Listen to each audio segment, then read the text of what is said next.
decir. Buenos días. Buenos días. Hoy nos encontramos 4 de abril de 2015 con Janet Herrera, quien ha sido con su familia habitante de la vereda Tillabá del municipio de Puerto Gaitán durante más de muchos años, que nos va a precisar. Le agradecemos esta entrevista.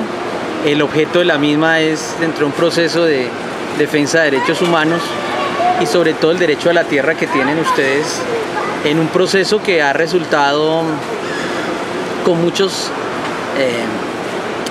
interrogantes, como es el programa de restitución de tierras de la Regional Meta. ¿Me recuerda su nombre completo, por favor? Sí, buenos días. Mi nombre es Janet Herrera Arciniegas. Como usted lo decía, somos una de las personas víctimas, digamos, del programa de restitución de tierras, porque en ese proceso de recuperación realmente nos han quitado a nosotros unas tierras que nos pertenecen desde hace muchísimos años, hace aproximadamente 36 años. ¿Quién llegó inicialmente a este territorio y cómo llegó? ¿Su señora madre, su padre? ¿Cómo fue la historia? Mis padres llegaron en el año, no puedo precisar muy bien, pero fue más o menos en el 82. Ellos llegaron, primero fueron encargados de una finca muy cercana que se llamó San Rafael de Planas, que todavía existe en esa misma jurisdicción, San Rafael. De ahí llegaron de encargados a la finca Gogó, que queda en la vereda Santa Elena. Como ellos eran encargados, siempre la aspiración fue tener sus tierras propias. Entonces habían unos terrenos baldíos allá en lo que es el Tillabá, que era zona montañosa. Y mi madre, pues acompañada de mis hermanos mayores, llegaron allí y delimitaron su terreno más o menos. Perdón, ¿me recuerda el nombre de su mamá, de su madre? Isidora Arciniegas. La señora Isidora Arciniegas, correcto. Sí. Bien, y ella llegó entonces con sus hermanos. Continúe. Mi hermano Mario, mi hermano Joso, que ya estaban más grandes. Nosotras pues estábamos muy pequeñas. Yo creo que tenía por ahí unos 5 años cuando ella llegó a ocupar estos terrenos. Allí pues hacían lo que era el descumbre, la de Socola, luego la de Arriba del Monte, y construyeron vivienda. Y sembraban normalmente maíz, plátano, caña y yuca, y ese producido se llevaba para la otra finca donde ellos eran encargados, que allí tenían los animales, los cerdos, las gallinas, todo. Bueno, en esa labor duró su madre y sus hermanos ¿cuántos años? Ya después mis hermanos hicieron una finca aparte, mi hermano Mario y mi hermano Héctor. Él por apodo le dicen José, pero él es Héctor Manrique Arciniegas.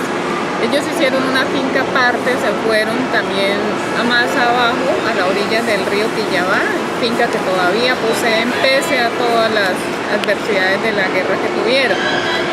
Y mi madre pues ya queda sola, llena aquel territorio, y ella consigue un encargado temporalmente, conseguía quien le cuidara, quien le hiciera los trabajos de tala, de tumba, de siembra de los cultivos, y ella venía pues temporalmente, venía 1 o 2 meses y se instalaba ahí mientras sembraban, mientras cultivaba y cosechaba. Bien. Hechos más recientes, digamos, restitución de tierras, entiendo, ingresa el 2011, 2012. Sí, en el 95 más o menos empieza a haber como ya los conflictos entre guerrilla y paramilitares. Entonces mi madre ya iba había dejado de habitar allá, digamos, por estos conflictos, porque de todas maneras nosotros vivíamos en zona de sabana, donde estaban los paramilitares, donde llegaron los paramilitares. Entonces al cruzar el río ya era zona montañosa, zona que manejaba la guerrilla como tal. Entonces ya nos sentimos amenazados por eso. Ya hubo un hecho más reciente que fue cuando entró los paramilitares, incursionaron en Puerto Mosco, mataron al muchacho que era el trabajador de mi madre, que era Carlos Simón. Y ya desde luego se infundó un temor muy grave y nosotros no volvimos, pero tampoco nunca acudimos a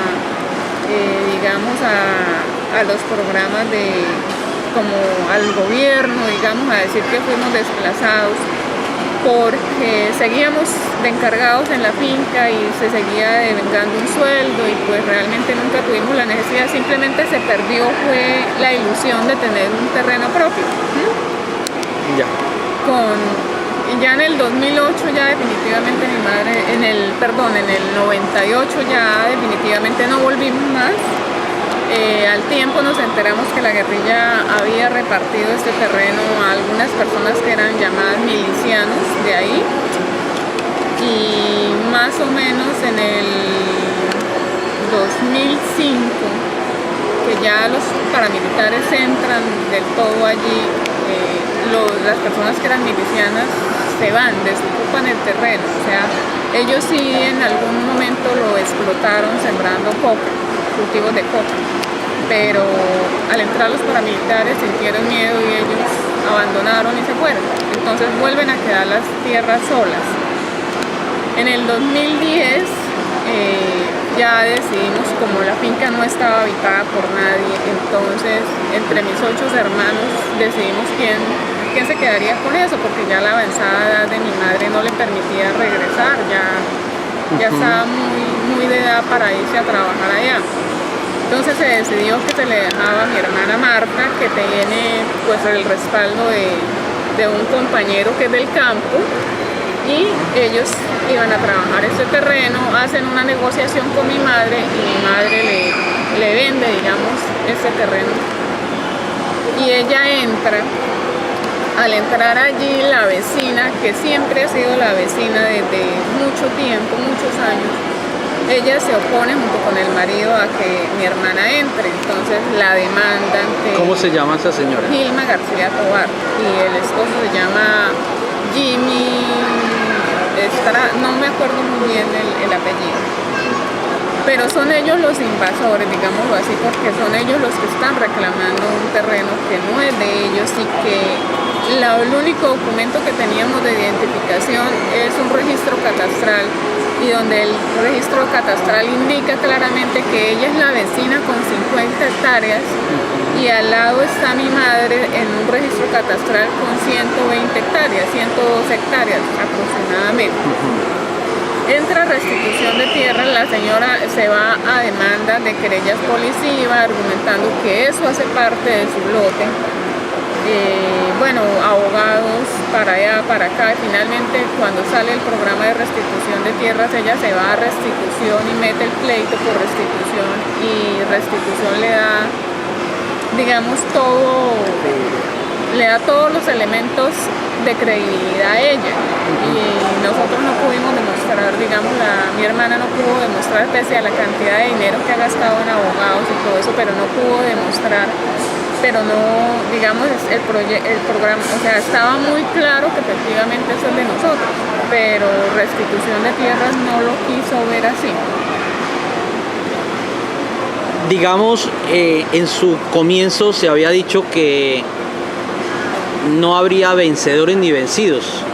Así lo relatan varios integrantes del Comité de Víctimas de la Vereda Tillabá cuando llegó la unidad de restitución de tierras después de la microfocalización de la Vereda Tillabá, bajo esos términos, buscando pues, la confianza de todos los pobladores. Pero la pregunta es, así como restitución de tierra les dio abogado en la etapa administrativa, les dio muchas facilidades, le dio credibilidad amplia a la versión de la señora Gilma García y su compañero Jimmy, ¿a ustedes la Defensoría del Pueblo o el Estado les facilitó, se acercó la Defensoría del Pueblo a brindarles asesoría jurídica, defensa judicial? No, para nada. Toda la carga de la prueba la tuvimos que asumir.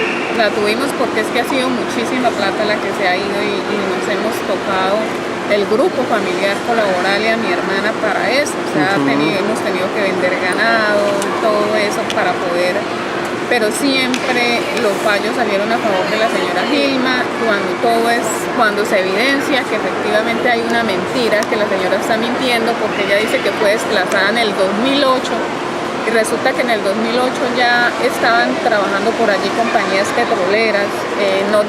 Yo trabajé en un proyecto con Pacific Rubiales de granjas integrales con comunidades indígenas y yo empecé a ingresar a la zona desde el 2006 a los resguardos Unuma y el Tigre. Viajábamos, nos desplazábamos libremente en camionetas y a pesar de que éramos de la compañía no había ninguna presencia de guerrilla en esta zona. Ella argumenta que fue desplazada en el 2008 y que se hizo reuniones en la loma y que el comandante Sacoplomo la obliga a que se vaya, y eso es una mentira muy grande porque en esa época ya no había guerrilla. El señor Saco de Plomo, me imagino reinsertado de la guerrilla, ¿de qué frente? Y si ese señor está, digamos, en un proceso de reinserción o digamos, el Estado buscó la declaración de ese comandante guerrillero para ver si era cierto que la habían desplazado.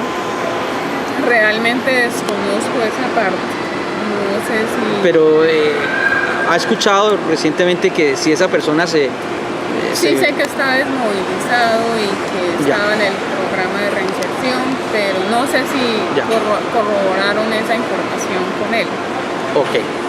También se ha dicho que el programa de restitución de tierra, para darle garantías a los reclamantes de tierra como a los opositores, iba a hacer unos ejercicios de cartografía social que buscaba a las personas más antiguas de la vereda y digamos en un ejercicio de participación ciudadana claro, muy transparente, iba como reconstruyendo la historia de ocupación y también de esa cartografía social iba a mirarse cuáles eran los límites, cómo habían sido las picas de los terrenos, de tal manera que no fuera solo el argumento o la versión de los reclamantes lo que tuvieran en cuenta restitución de tierras para tomar decisiones.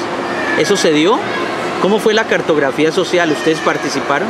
No, nosotros no participamos, las reuniones fueron como muy someras, se hicieron ahí en la loma, unas pocas reuniones de las que no hubo una convocatoria, digamos así, masiva, como de rescatar esas personas que realmente vivieron allá y fueron fundadoras, porque en esas personas fue que se debió haber basado toda la información, la recolección de la información, pero realmente no hubo como una focalización, digámoslo así,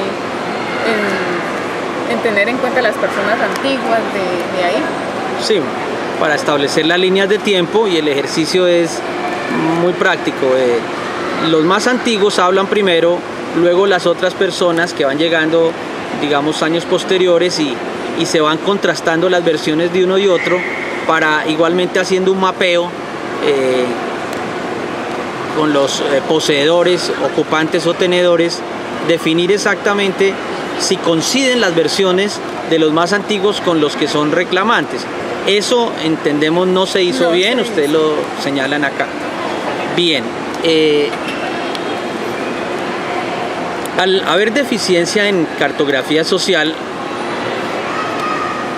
y la entrada hasta ahora del Centro de Memoria Histórica, un ejercicio de verdad dentro de las categorías de derechos que tienen las víctimas está la verdad, la justicia, la reparación, la garantía de no repetición, pero en el ejercicio de verdad fue por iniciativa de ustedes del Comité de Víctimas de la Vereda Tillabá. Hemos entendido que desde agosto del 2014 fue una primera comisión de profesionales para hacer ese ejercicio de verdad, que debe ayudar, entendemos, a superar los vacíos, las falencias de las verdades judiciales o de las sentencias. Después de esa etapa administrativa donde, digamos, no hubo oportuna, adecuada defensa, ustedes dicen que se han gastado recursos, de pronto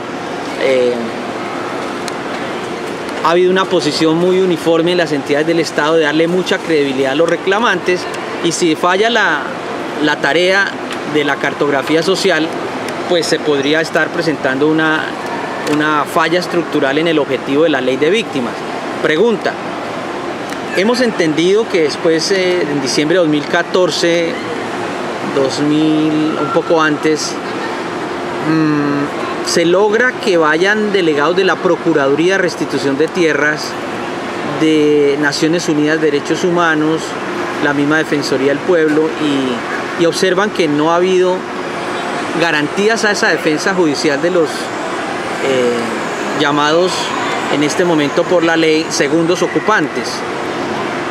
Esa rectificación hasta ahora no evita sentencias adversas a ustedes. ¿Cómo ven esa situación? Pues ahí es bastante complicado porque nosotros hemos recurrido, digamos, a la tutela, una cantidad de procesos judiciales en los que nos seguimos gastando mucho dinero y siempre dicen lo mismo, que ya hay un fallo y que no hay nada que hacer. La Procuraduría emite un concepto, digamos, de este fallo que se dio, que es de esa finca, que era un problema de límites de linderos, más no de restitución de tierras, pero cuando se va nuevamente a fallar, digamos, el tribunal no tiene en cuenta esto. Siguen siendo arbitrarios, lo único que les importa es como mostrar resultados, como que se pongan la camiseta de la restitución, como que es un predio más restituido, pero no importa a quién se lleven, digamos, como dicen los cachos, porque las personas que están allá no fueron los que despojaron a esas personas de sus tierras, y debemos tener algo muy claro, es que las personas que estuvieron allá y los primeros ocupantes de esas tierras, digamos, las explotaron, pero únicamente con fines de la coca, del narcotráfico. Cuando esta actividad deja de ser productiva, cuando llegan las fumigaciones y todo eso, entonces abandonan simplemente y se van, porque eso ya no les generaba dinero. Y las personas que quedaron allí fueron las que hicieron la transición de lo ilícito a lo lícito. Vemos que allá ya no hay coca, no existe coca.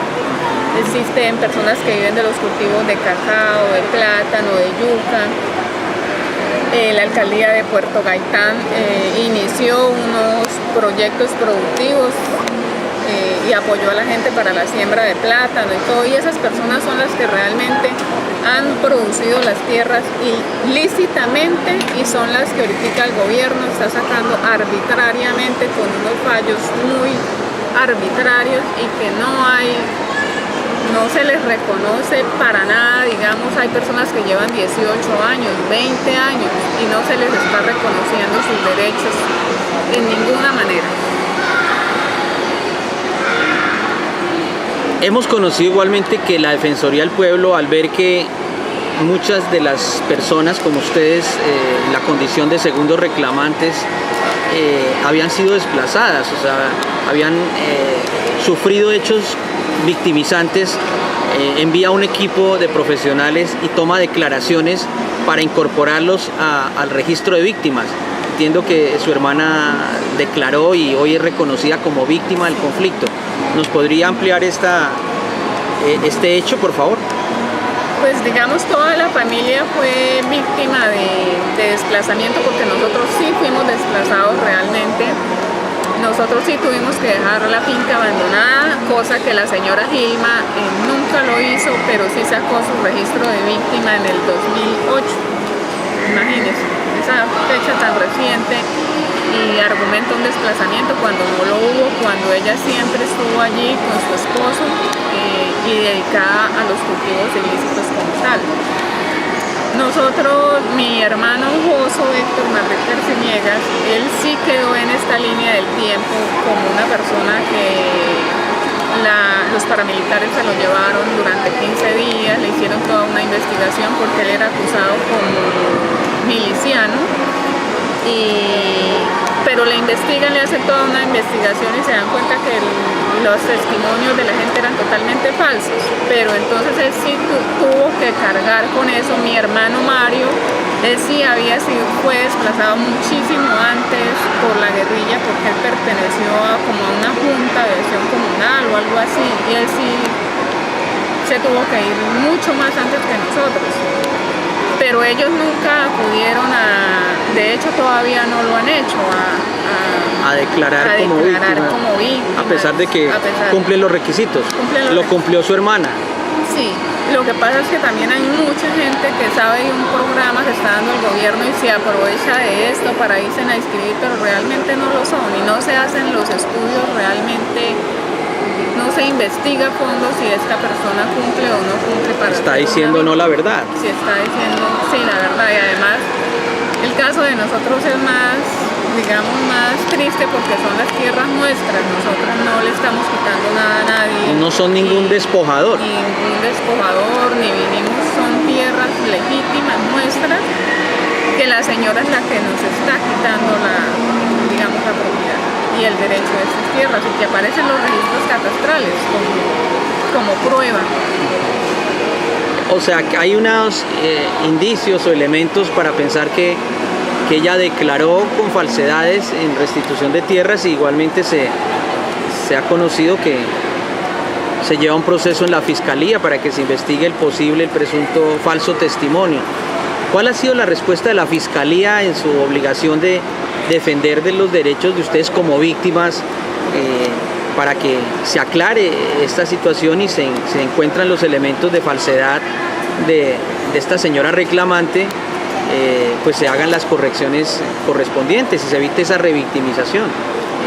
Pues fueron muy desalentadores porque inician, sí, reciben el caso, la primera persona que llaman a testificar es a la persona que le vendió los predios a ella, que son 50 hectáreas, pero después dice que si eso no lo pudo probar un tribunal, mucho menos lo va a probar la fiscalía, o sea, como que ellos se quieren librar de esta responsabilidad. O sea, falta más atención de parte de la Fiscalía.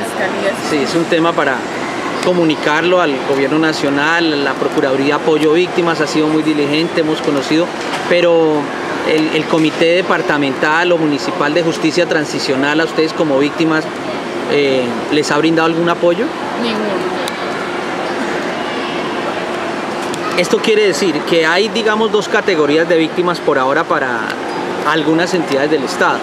Las víctimas reclamantes con elementos que podrían dar a pensar que hay necesidad de que la Fiscalía investigue sus falsos testimonios o dudas creíbles sobre sus versiones, y víctimas como ustedes, que la misma norma los llama segundos ocupantes.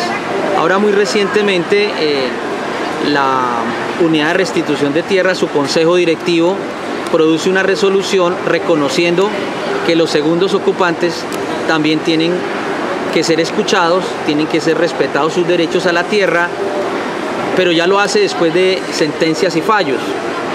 ¿Qué opina usted de esto?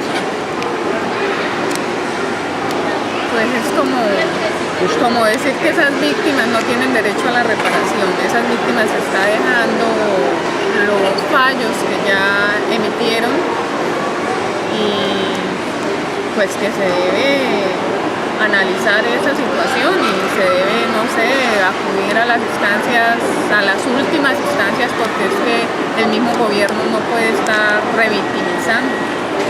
Es una ley que fue creada, digamos, para quitarle las tierras a quienes fueron los despojadores de esas tierras, como por lo menos grandes haciendas que los paramilitares obligaban a vender y hacer documentos y todo eso, pero cuando es una cantidad de minifundios donde la misma gente se ha ido, ha abandonado sus tierras, y quienes han llegado son gente también campesina y gente pobre que ha venido a buscar una opción de vida, digámoslo así, y por eso han tenido que resistir todos los conflictos, pero ahí se quedaron, y ahora es el gobierno, como muchos dicen, no los pudo sacar ni la guerrilla ni los paramilitares, pero el mismo gobierno se vino y los sacó con una mano adelante y la otra atrás, porque no tienen derecho a nada.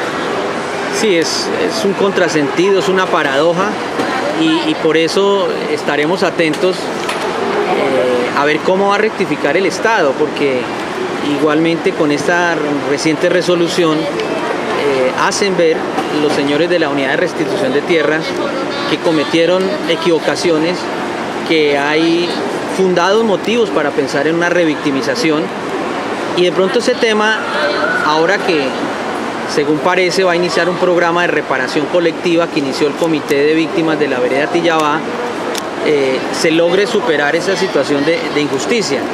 Por lo pronto, ¿qué le solicita usted, por ejemplo, a la Procuraduría, a la Corte Constitucional, que hace seguimiento a sentencias y fallos?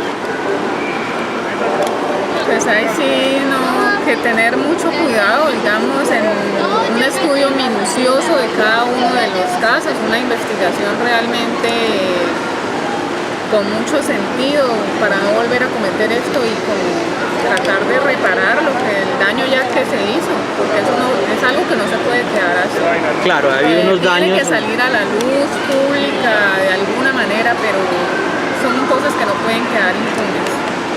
Bueno, Janet Herrera, le agradezco este testimonio y el cual busca que más sectores de la sociedad conozcan la verdad de los programas de restitución de tierras en la vereda Tillabá, municipio de Puerto Gaitán. Esta es una iniciativa que acompaña a la Red de Control Social, Apoyo a Veedurías y Derechos Humanos, y que consideramos que igualmente debe ser conocido por los legisladores de Colombia para hacer los ajustes en esa ley de víctimas que, si bien en algunas partes del país en efecto se dieron circunstancias de despojadores, como lo relata, de un grupo ilegal o del otro, en el caso de la vereda Tillabá coinciden muchas versiones de que hubo una situación muy distinta y que en efecto le faltó ser más cuidadoso al Estado, a la Unidad de Restitución de Tierras, a la misma Defensoría del Pueblo, para evitar estos hechos de revictimización.